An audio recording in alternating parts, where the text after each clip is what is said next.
आज हम एक आँख की ऐसी बीमारी की बात कर रहे हैं जो बहुत कॉमन होती है और स्पेशली अभी बरसात का सीज़न चल रहा है तो मॉनसून सीज़न में ये स्पेशली बहुत ज़्यादा कॉमन हो जाती है। उसे हम स्टाई कहते हैं, यानी आँख की पलकों पर फुंसी होना।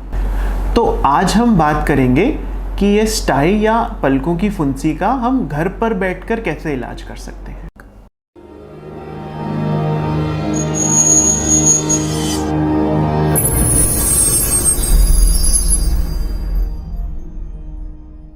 नमस्ते, मैं हूं डॉक्टर सुमित अग्रवाल और आप देख रहे हैं आई हेल्थ फॉर यू, जहां आपको मिलती है एकदम सिंपल लैंग्वेज में आंखों से जुड़ी सारी जानकारी। स्टाई को लोकल भाषा में बहुत सारी वर्ड से जाना जाता है।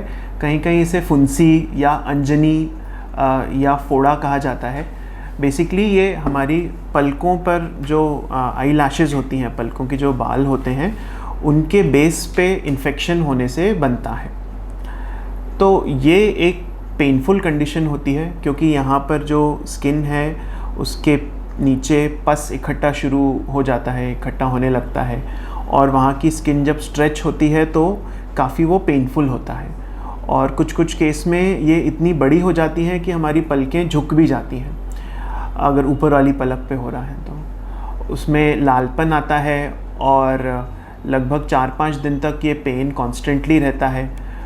कुछ केस में अपने आप ये फिर फूट जाती हैं और धीरे धीरे अपने आप कम हो जाती हैं। किसी किसी को बार बार ये प्रॉब्लम होती है। आज हम बात करेंगे कि स्टाई का हम घर पर ट्रीटमेंट कैसे करें। तो बेसिकली हमने समझा कि स्टाई बीमारी होती क्या है। अब इसका जो ट्रीटमेंट होता है उसके पहले हमें जानना ज़रूरी है कि ये होती क्यों है। तो मोस्ट कॉमन इसका कारण है कि हमारे हाथ पे जो जर्म्स हैं, जो गंदगी लगी है, उससे अगर हम बार बार आँख पर टच कर रहे हैं तो उसकी वजह से यहाँ पर बैक्टीरिया की कॉलोनी बनने लगती है और अल्टीमेटली वो कभी कभी ज़्यादा इन्फेक्शन होके वहाँ पर पस आने लगता है। तो मोस्ट इम्पॉर्टेंटली हमें हाथ की साफ़ सफाई रखना ज़रूरी है।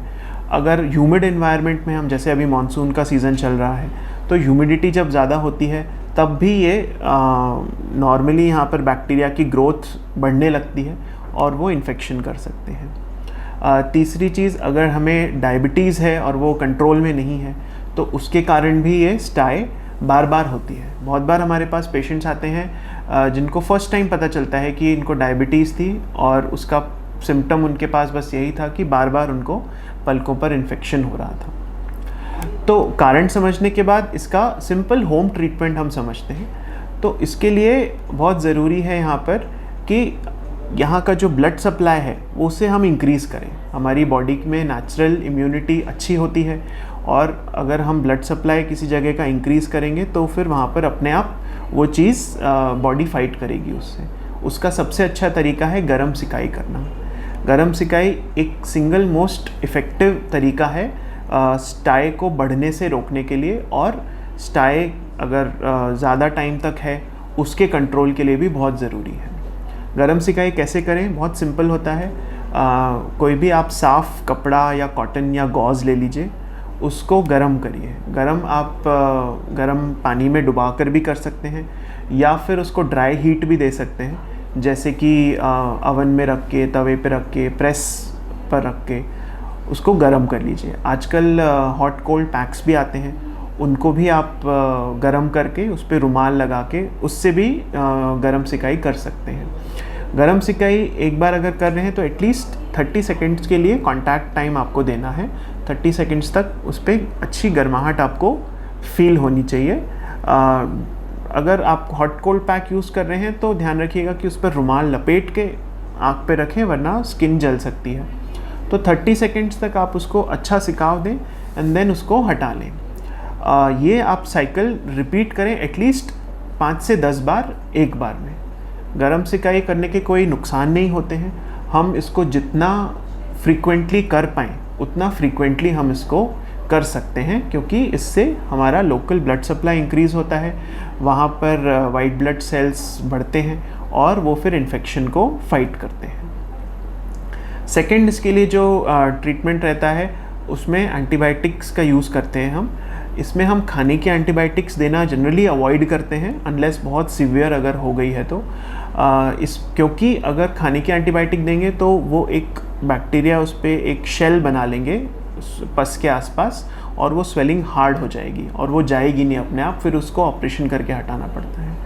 तो लोकल एंटीबायोटिक देते हैं हम ड्रॉप्स के फॉर्म में या ऑइंटमेंट के फॉर्म में। उसे आप साफ़ हाथों से ऑइंटमेंट आप लोकल उस पर लगा सकते हैं। आई स्पेसिफिक ऑइंटमेंट आते हैं आँखों के लिए, वो यूज़ कर सकते हैं। सेकेंड, इसमें ड्रॉप्स भी आती हैं, जो एंटीबायोटिक ड्रॉप्स आती हैं वो हम यूज़ करते हैं इसमें, जिससे कि वो कंट्रोल में रहता है। तो ये बेसिक इसका ट्रीटमेंट रहता है। साथ साथ में दर्द और सूजन कम करने के लिए दर्द और सूजन की दवाई दी जाती है, जो एनाल्जेसिक एंटी इन्फ्लेमेटरी टैबलेट्स होते हैं। वो हमारी सूटेबिलिटी के हिसाब से जो दर्द की दवाई, सूजन की दवाई हमें सूट करती है वो हम इसमें प्रिस्क्राइब करते हैं, जिससे कि वो कम हो। इसमें एक बात और समझनी ज़रूरी है कि जब ये स्टार्ट हो जाती है तो शुरुआत में अगर इसका हम अच्छे से गर्म सिकाई और एंटीबायोटिक वगैरह से ट्रीटमेंट कर लें तो ये बढ़ने से रुक भी सकती है और रिवर्स भी हो जाती है। बट अगर ये स्टार्ट हो गई है, 2-3 दिन हो गए हैं ऐसे होते हुए, तो फिर ये धीरे धीरे अपना कोर्स कंप्लीट करके ही सेटल होती है। तो नेचुरली इसमें फर्स्ट 2-3 डेज़ में ये इंक्रीज़ होती है, सूजन बढ़ती है, थोड़ा पेन भी रहता है और लालपन रहता है। फिर एक जब ये इसका पीक हो जाता है, जब ये मैक्सिमम एक्सपांड हो जाती है, फिर ये जनरली अपने आप बर्स्ट हो जाती है। इसे कभी भी फोर्स करके बर्स्ट नहीं करना चाहिए, वरना उसमें बार बार इन्फेक्शन हो सकता है।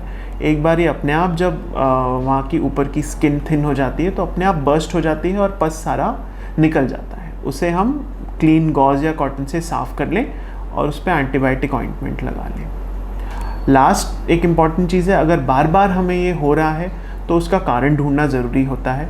जैसा मैंने बताया, डायबिटीज़ में ऐसा होता है, अगर कंट्रोल नहीं है या पहले अगर नहीं पता है डायबिटीज़ है और ये बार बार हो रही है तो एक शुगर का चेक हमें करना चाहिए। और जिनको चश्मे का नंबर है और वो चश्मा नहीं लगा रहे हैं, उसमें भी ये चीज़ बार बार होती है, ऐसा देखा गया है। उसका रीज़न ये माना जाता है कि चश्मा नहीं लगाने से हमें धुंधला दिखता है और बार बार हाथ से हम कोशिश करते हैं नज़र को थोड़ा इम्प्रूव करने की, तो उसकी वजह से ये प्रॉब्लम होती है। साथ ही साथ अपने हैंड हाइजीन, हाथ को बार बार साबुन से हम साफ़ करते रहें, बार बार उसको टच करना अवॉइड करें। मॉनसून में स्पेशली जो आपके रुमाल हैं, टॉवल्स हैं, पिलो कवर्स हैं, जो भी फेस के कांटेक्ट में आ रहे हैं, उन चीज़ों को हम जल्दी साइकिल करें, उनको हम वॉश करते रहें ताकि वो डैम्प होने की वजह से इन्फेक्शन उसमें बार बार ना हो। तो ये कुछ बेसिक ट्रीटमेंट्स हैं जो हम स्टाई के लिए देते हैं। उम्मीद करता हूँ इससे आपको फ़ायदा हुआ होगा। कमेंट सेक्शन में ज़रूर डालें अपने आँखों से जुड़े सारे सवाल, ताकि मैं दे सकूँ उनके जवाब। अच्छा देखिए, अच्छे से देखिए। धन्यवाद और नमस्ते।